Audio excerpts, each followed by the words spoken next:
Welcome to episode 22 of Super States Practices of Transformation with me, your host, Joshua Peters.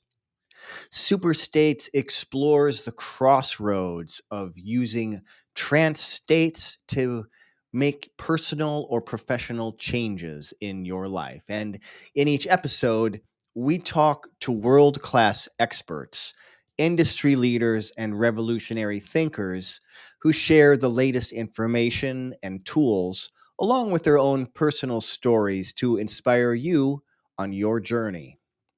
This week, I talk with Red K. Elders.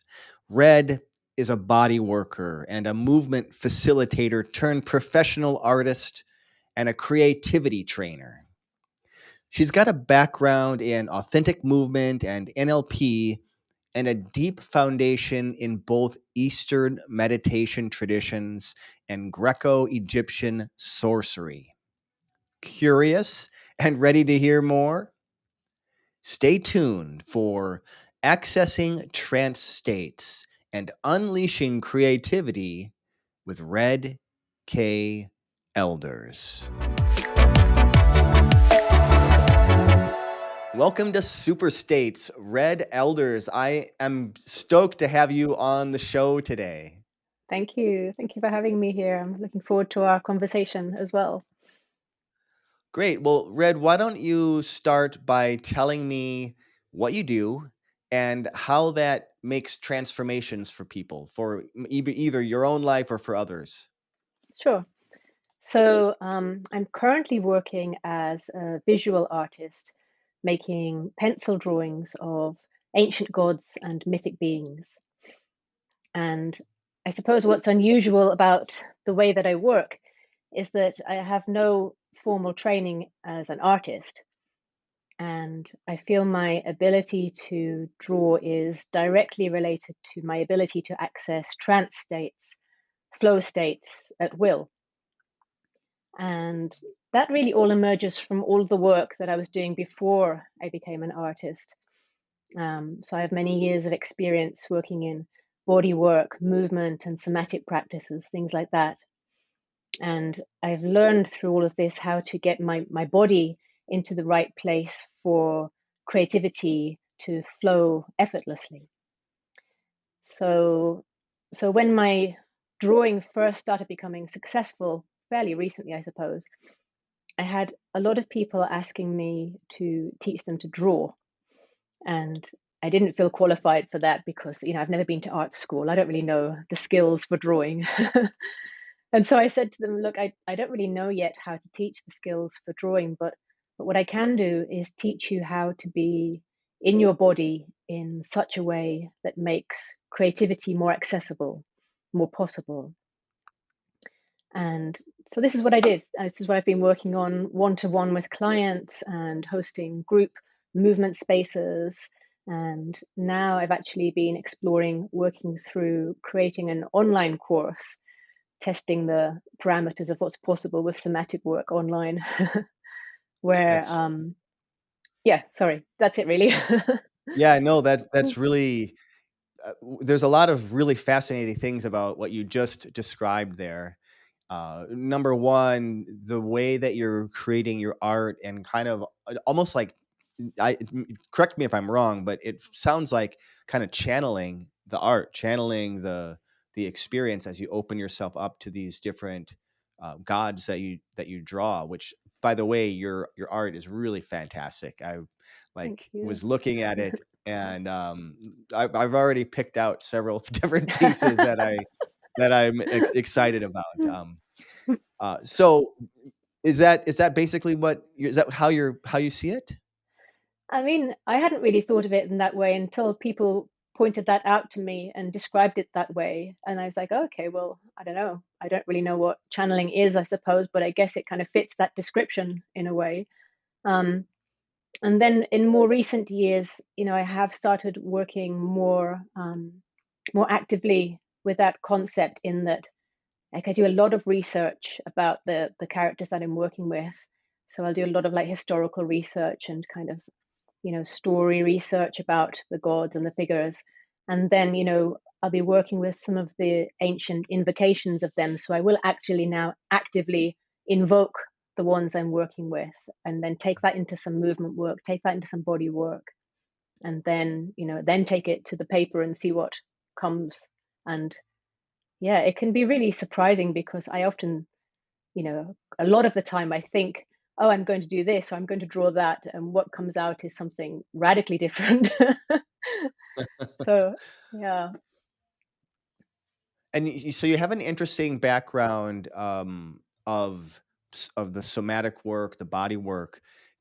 Share with us your story. Like, how did you get to this point? Well, it's kind of a long story. Do you want the long or the short version? I feel like I've had about sort of Mm. 4 or 5 different major lifetimes to get me to this point. So, but let's make a sort of condensed version of it. I was living in London. I was living a really successful, happy life, running my own graphic design company in the center of London, in a great relationship, in a great house. Like, everything was really great and successful. But um, at the time, I was having also some strange kind of energetic or somatic symptoms that I couldn't quite understand or place. And so I started working with, I found a Kundalini yoga teacher randomly and started working with him. And that was kind of helpful and gave me a bit of framework. But that quickly led to me coming across this really old Taoist teacher, strangely, in the middle of London. And I actually went on quite a long period of working directly with him, doing a lot of Taoist internal energy practices and meditations and that kind of thing. Um, and he really gave me a really great framework for working with these symptoms, these kind of energetic forces that were moving through my body, and kind of helping me to have a bit more control and agency about what was happening.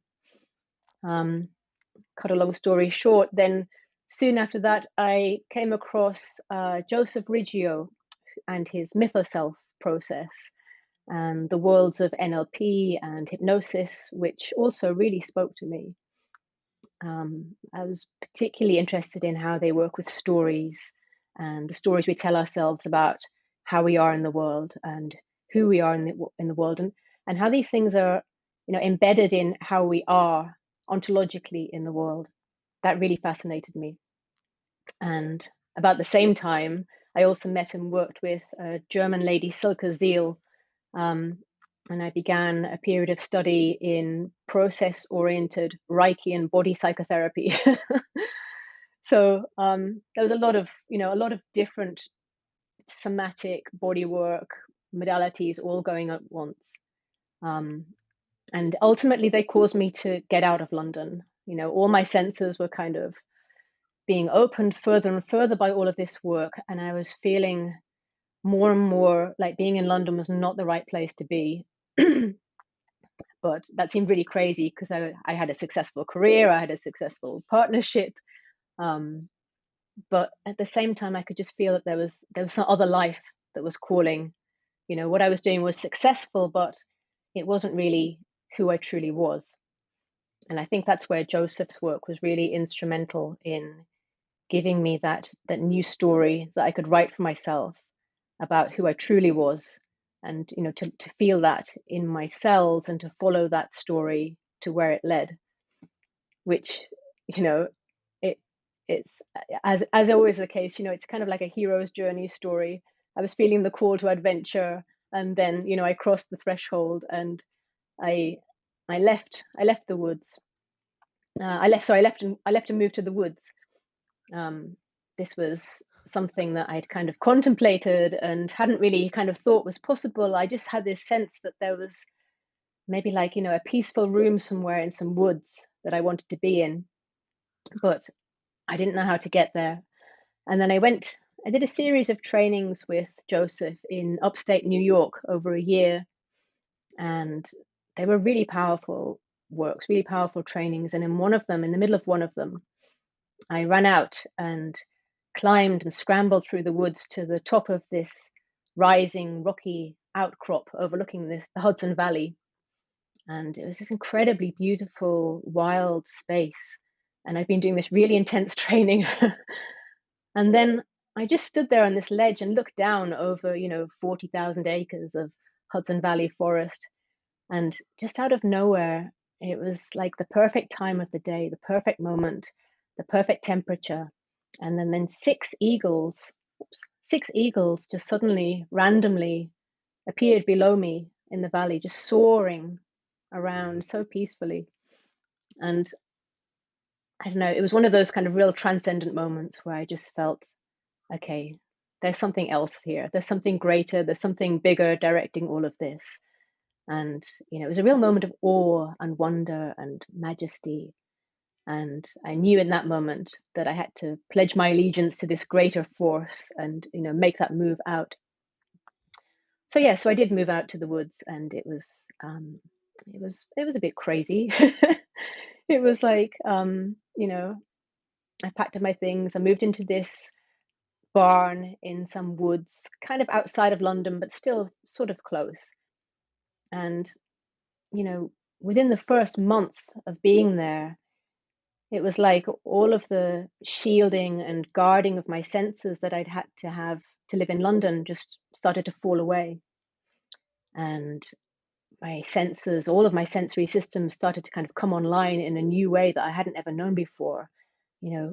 Everything just flowered open, the smells and the colors and the sounds, and everything was just so incredibly vivid.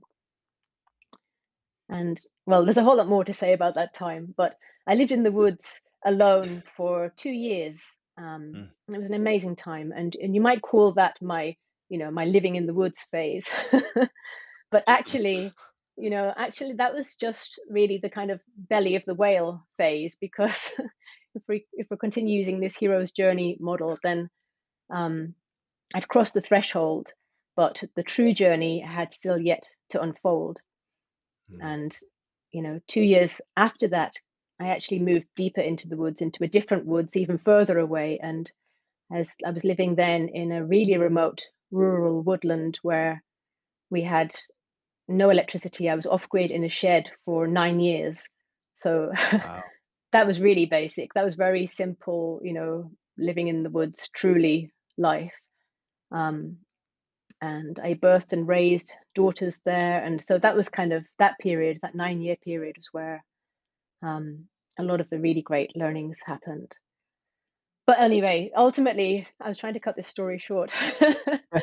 um, but ultimately, kind of, all of those experiences, all those experiences of kind of like being out in the wild places, and all the body work and all the meditation and the trainings combined to bring me to where I am today. Yeah, and so you mentioned these great learnings. Can you share with us a lesson that you got from that experience? One of those great learnings. Yeah, so during that time, during the second woods that I was in, the deeper woods, I was running community groups there to bring people into the woods, because we were really isolated, and I was raising two young children there, and I kind of needed people around to help with that, Yeah. right? I needed some community because I didn't really know what I was doing. So I created these woodland community groups where I'd bring people, maybe people, families who wouldn't normally come down to the woods with their kids. They would come, and um, we would do quite a structured morning together, of a walk in the woods, of sharing food, of doing some like crafts and things with the adults, not with the children. The children were fine doing what they were doing. It was more like to do things with the adults in the woods. And then we would culminate with singing songs. I would lead songs around the fire, and they were always kind of like seasonal songs, and we would repeat the same songs and change with the seasons. And this went on for like 6 years, 3 times a week, every morning for 6 years. Um, and after some time of doing that, I began to realize that bringing the people there and doing these, like wholesome things with a group of community was a real offering to the space, to the woods themselves. And I began to like physically feel this kind of mantle of care extending outwards from the woods, and holding the whole group Mm. of people. And it was so strange because, you know, so we'd get to the time where I'd be singing the songs around the fire, and I'd be singing a wind song, for example, and then a wind would actually come, or Yeah. I'd be singing a song about insects, and a dragonfly would come and land on my knee, and these kind of strange little magical occurrences started to happen more and more. And yeah, I really learned a lot there about giving something, about giving richness to a place, giving it offerings of ritual and community and creating things together, and how that in itself is such a strong way to form a bond with a place itself. And I think maybe out of all the experiences I had living in the woods there, that was what I came out of it with most, I think, is that sense that you can really weave yourself into the roots of a place and have a Mhm. relationship with a place, have a relationship with woods and trees in a much deeper way than I had ever thought possible or known before. Mm, I love mm, that. I spent a lot of time in rural life, and grew up for a while without electricity as well. So I okay, cool. resonate a little bit, not as an adult, and I'm the one that moved from the country in back into the city, but Okay. but I totally resonate with what you're talking about. How that connection with the land is Mm, very powerful, and even mm, still, I go back to the place where I grew up, and there is that connection to that place. and you feel it, right? I What would mean, you I do. say? Do you feel it? Yeah, you oh, Mm, absolutely. Yeah, like, I yeah. it kinda recharges me. It's the place where I Mm, go when I need to get away from the noise. yeah, exactly. Yeah. Mm. Red, what would you say has fundamentally changed about how you work with people from, when you started and how you are now? Um, so I think when I first started working with people, um, I think as I've become older, I think I've become more relaxed. Maybe that's what it is. Maybe I can sum it up as just being more relaxed. So, I used to strive a lot. I used to try and read a lot, trying to understand what was going on a lot.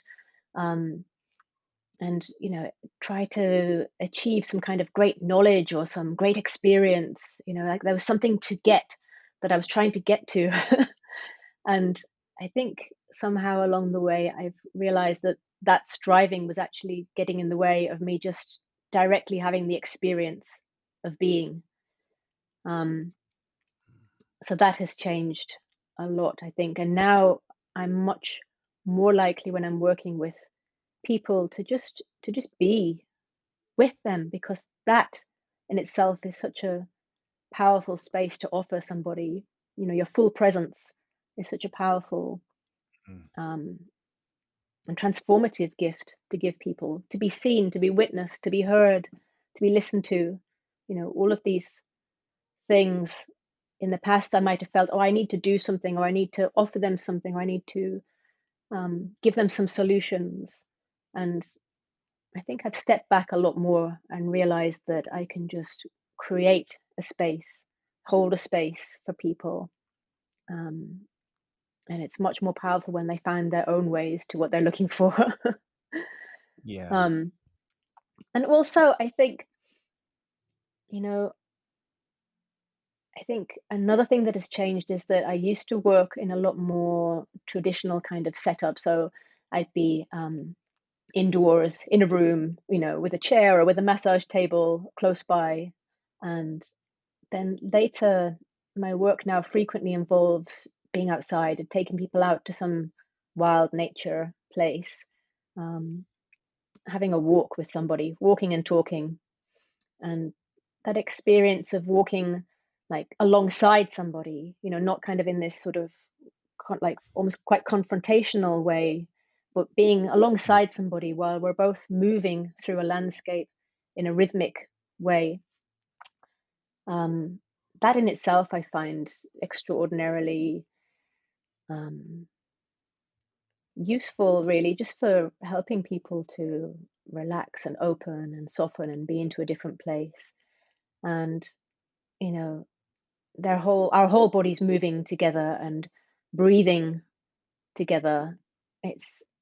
Then the kind of and the magic flowing in and out of the land that's around us as well. So I've had sessions walking out in the land where, we might encounter a starfish at the coast that inspires a whole movement pattern of opening and closing and release, perhaps. Or I've had sessions in the woods where my clients been like on their knees weeping at the base of a tree, and then we've looked up and noticed that the tree has been simultaneously weeping sap at the same time, and that's been really like Wow. profound for the person to feel like, Yeah. oh, everything's weeping with me here. So yeah, those kind, I think I just love working outside because you get a lot more possibility for that kind of strange magic happening, going on all around, that kind of those serendipitous occurrences that really bring new insights that I wouldn't have perhaps noticed or they wouldn't have noticed on their own. Mm. That's I love that. And it sounds like a fantastic way to kind of bring all these different ideas into a trance state, like just walking with somebody, that Yeah, repetition, talking, the exactly. experiencing the world around you, giving you feedback. Really wonderful way to do that. Yeah, exactly. I mean, they're already, we're both then automatically in a trance state. We're automatically in rapport. We're automatically kind of, in the same space together Yeah. in those moments. So, yeah. Mm. Now, it sounded like a lot of what you do now is help people find their creativity. Is that accurate? Yeah, yeah. And that can manifest in different ways. So, I've worked one to one with writers, musicians, poets, exploring these ideas, but, also people working in other careers because, creative thinking is relevant in lots of different dimensions. It's not just in the creative arts, like scientists need creative thinking, ecologists need creative thinking as Mm. well. Um, so yeah, you don't have to be a person working in the arts to benefit from this kind of work. Um, I mean, yeah, so I have two daughters here living with me, and mothering is always calling for quick, adaptive, creative thinking. I'm constantly being tested and flipped out of the flow and pulled in any number of directions away from the center of myself. So that ability to stay connected to the place where I have access to the most resources. I've got a fly coming around me now. You see, these are the kind of things that go on. I Mhm. don't know what the fly is saying. So, where I'm being pulled away from the center of myself, where I have access to the most resources. So, to stay within this flow state, even as I move away from myself, even as I move with disruptions, that's, a skill that any parent would surely appreciate as well. And what's what is a practical way that somebody can do that? To what? To stay in the To center of stay in that themselves, center, or yeah, to stay in that place. yeah. So, I mean, I think one of the biggest things I would say to people straight away is like to slow down, to slow down a lot and to Mm. just change the pace of things, because I think we can process and manage a lot more things if we just change the pace of it. So for example, in like a situation where there's some conflict resolution to be employed, it's quite hard sometimes if you have opposing sides who are sort of escalating things quite quickly. It can be hard to see where to interject or to kind of insert something in there. And so I guess this comes back to like my practices of meditation, breathing, that kind of thing, which offers people a chance, I think, just to widen that gap of choice about responses in a Mm. situation. So, yeah, so we can handle massive conflict if we slow it down and just process it more slowly. Um, so I think, yeah, just being able to slow things down and to, Yeah. yeah, to have more choice and So, I mean, agency in reactions. meditation can help in so many different ways, but that idea of slowing down is vital. Exactly. Even when this little fly is buzzing around you.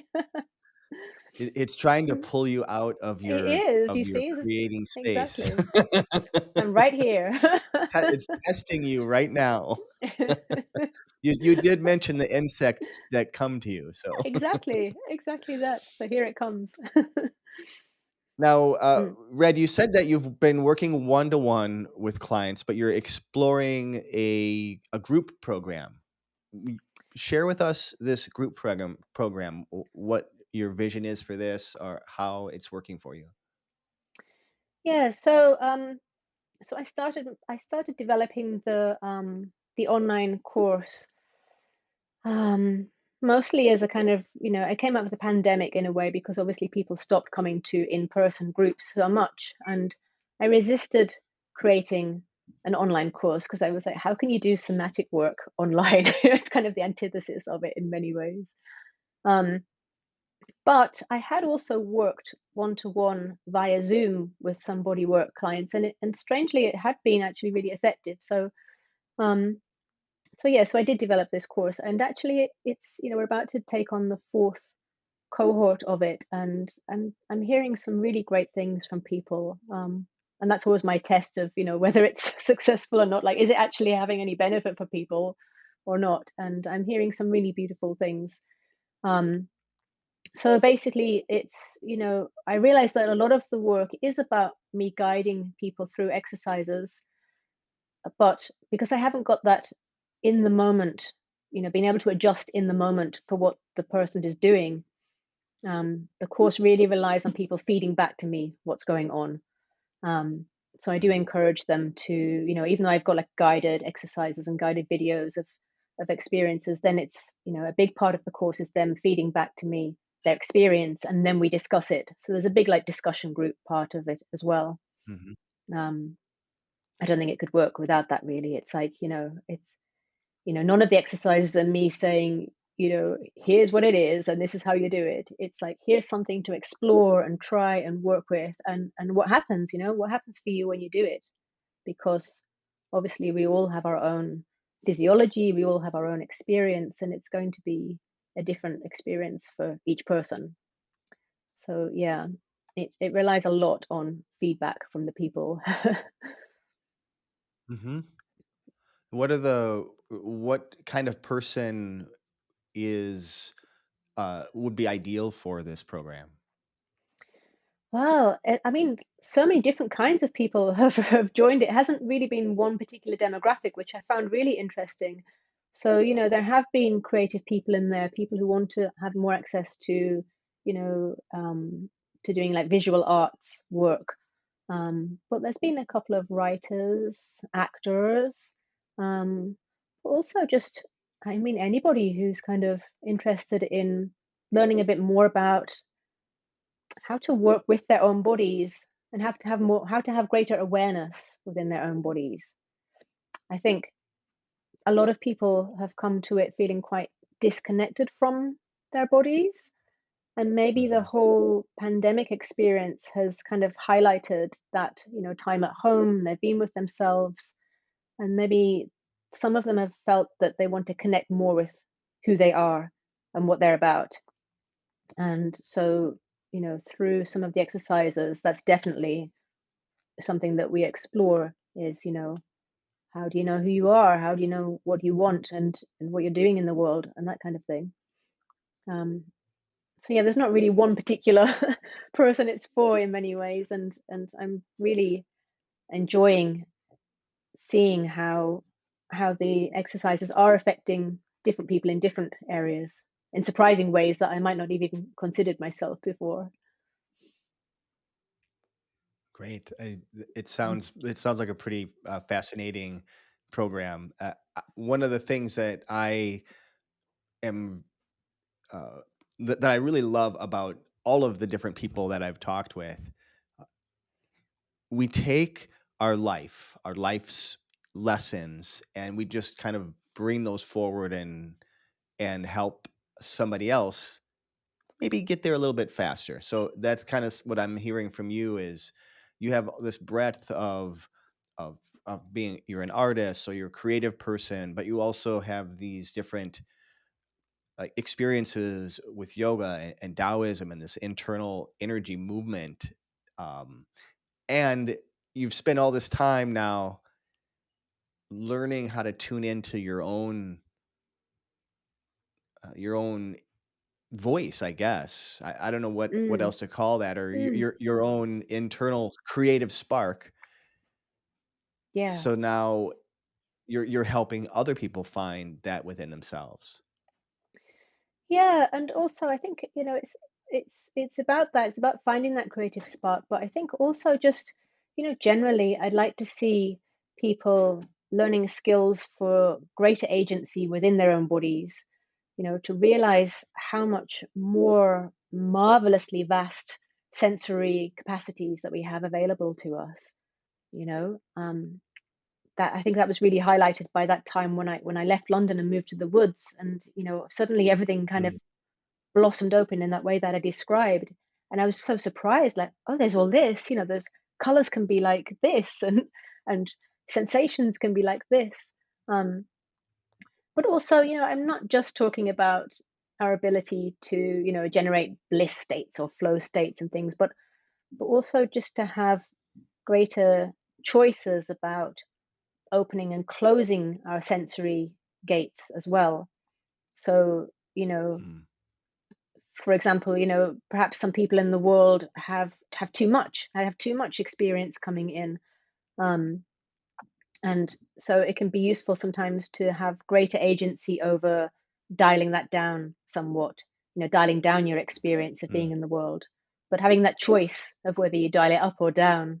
Um, I feel that's a really useful skill to have, and I think more than ever, I feel a real longing for humanity to develop greater abilities to have this pause and to consider and to choose our responses to situations more elegantly, considering more of our relations and our places of responsibility within all systems, not just our personal whims.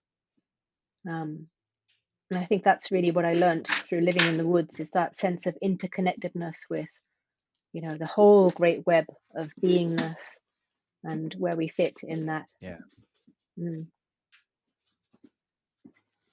What have you found has been the hardest thing for your clients as they're exploring this? Like what's been the biggest challenge for them to move through? Mm. Um, I don't know if there's one biggest challenge I can think of.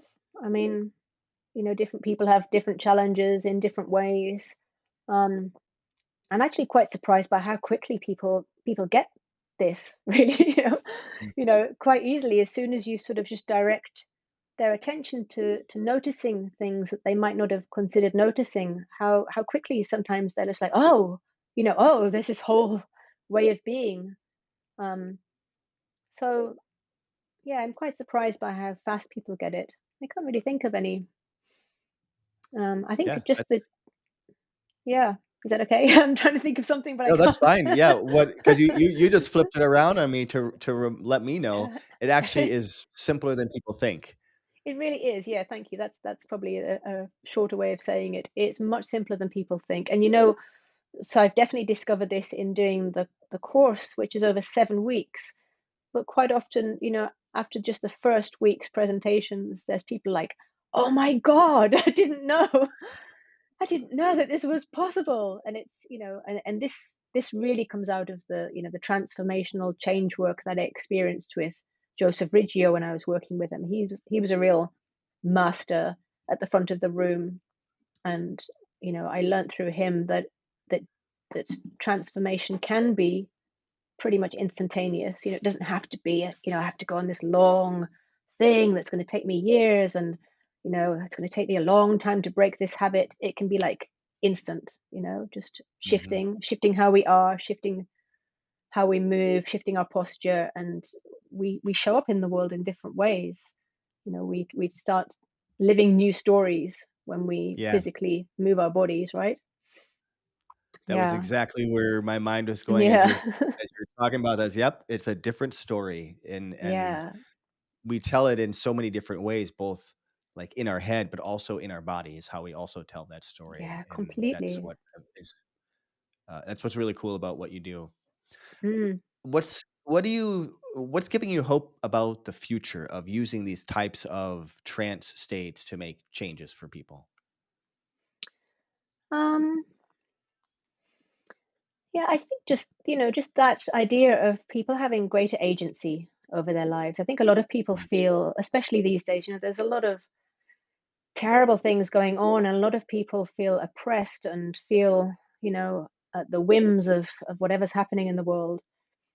And to a certain degree, there isn't very much we can do about a lot of that stuff. Um, but in small ways, we can have greater agency over our everyday experience. And I think if we can start to just kind of create that space, then hopefully we can maybe lean into it and expand it outwards even more. And also, I'm a great believer in, that sort of a kind of holographic way of experiencing things. So, if I can make small changes in myself, I'm actually enacting greater changes in the whole system that I'm connected to. Yeah, And, you know, even in a small domestic level, in my house with my daughters, I might not be able to get them to do something, but if I shift how I am around them, then they just have to, they naturally just have to kind of fit into the new pattern. So that's why I feel like, it can be so powerful even just working with one person, because the whole system, the whole family unit has to change. And that gives me hope. yeah, I feel like that's at least one small way I can move forwards in the world. love that. Mm. Red, how can people learn more about you if they want to connect with you? Sure. So I have a website, which is redkelders.com, and that houses my artwork and also details of any workshops or bodywork opportunities to work with me. And I'm also at the moment really enjoying these there's interactions happening in my new subscription offering that I'm doing through my website. I thought I'd make more of like a community based where I can chat about some of these ideas with people who are into them too. So I've created an offering called Art Salon, where I share something of my secret inner world, my creative, somatic, and spiritual praxis, all combined, the whole mishmash of it, thought and ritual processes, and along with poetic musings, writings, and some guided exercises and things in there too. So that's exciting me right now because I only just started it. It'll be the third month coming up on this new moon. Great. And then other than that, I'm also frequently posting on social media, Instagram, Facebook. I'm at rkelders.art. So follow me there. I will make sure to have some links in the show notes for all of this. And the other thing I want to just check in with you, I know that you mentioned that you're starting up the group program is I think another what did you call it? The next cohort Oh, is yes. starting up in November. Is that accurate? Yes, that's right. November the 13th, I think it is, if that's the Monday. Yes. And Mm. that's happening. You can find that. Is that also on your website? It is on the website, but you can go directly to the Blackthorn School. That's theblackthornschool.com. It's hosted via a separate school, so you can find it more directly just on their website. Okay, I'll put a link to that as well. Great, thank you. Red, what's the one insight you want the audience to leave with today? Um, so I think something fundamental that I learned that really pivoted the way that I move in the world, and we've touched upon it already, is how our physiology, how our being vastly influences our whole experience of being in the world. So how we are in our bodies impacts our mood and how we think. And as we begin to move our bodies in different ways, then we open up new possibilities for ourselves and for everyone around us, all the systems around us. So I think if we can gain greater awareness of that to really sink down into like the cells of our bodies and become more acutely aware of the tiniest processes, the tiniest micromuscular movements, as Joseph Riggio would call them, we can begin to then, consciously work with those and shift them to take more control of our experience. But then, so that's like a basic skill. But then, even going on beyond that, we can actively work with our physical forms to then access different states. I mean, so we do this all the time, right? Every night we lie down to go to sleep, because if we're horizontal, it's more easy to enter the trance state of sleep. And you know, so if we're sitting meditating, it's more conducive to that state of meditation if we're sitting upright with an erect spine. So there are these different body postures that we know already that many of us access frequently to achieve different states anyway. But there are so many other somatic positions to explore that to me they're like keys to unlocking different states. And what I find fascinating is that for accessing flow states, for example, the way I do it is completely different to the way that you may do it or the way that somebody else may do it. So it's like we're each these magical puzzle boxes with our own unique keys for unlocking, and we're just waiting to be unlocked. Yeah, like that a lot. Thank you Mm. so much for your time today, Red. It's been a pleasure to chat with you. No, thank you so much. Great to meet you. I hope you enjoyed this episode. If you did, please go ahead and leave me a 5-star review on this podcast. That's really the best way to expand this message, and it would mean a lot to me. Don't forget to subscribe to this podcast on YouTube so you can stay up to date with super states. Also, let me know what kind of topics or guests you'd like me to cover in future episodes. You can just respond in the comments below. You can also find me on nearly all the social media sites out there at Joshua Ray Peters. That's REY. I promise I'll answer your comments. I'll see you all next week. Remember now, you carry the seeds of change inside. So stay curious, keep growing, and embrace your transformation.